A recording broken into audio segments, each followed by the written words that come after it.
Lauriane, 18 ans, a décidé de parler. Pendant ses 4 années de collège à La Réunion, elle a vécu un calvaire, le harcèlement scolaire. Au début, c'était juste l'ignorance.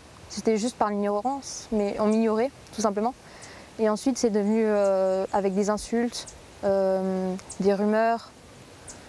J'ai une lettre anonyme aussi qui disait « tu sers à rien, va te pendre ».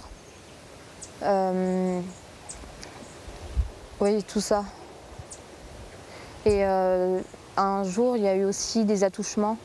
Pendant toutes ces années, Lauriane a gardé le silence, un facteur aggravant. J'avais un peu honte. Et j'avais peur aussi. Même avec votre maman ? Oui, j'avais surtout honte envers... j'avais honte, je n'osais pas le dire.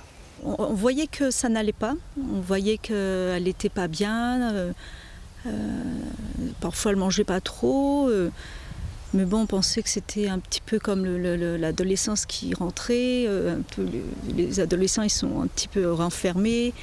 Bon, je lui posais des questions, je lui demandais est-ce que ça se passe bien à l'école, est-ce qu'il n'y a pas de problème, mais non, elle ne me disait rien. C'est une amie de Lauriane qui a alerté sa mère en 2017. Il était trop tard. Lauriane a développé un trouble dissociatif de l'identité. Elle passe par des périodes d'anorexie. Elle a fait une tentative de suicide.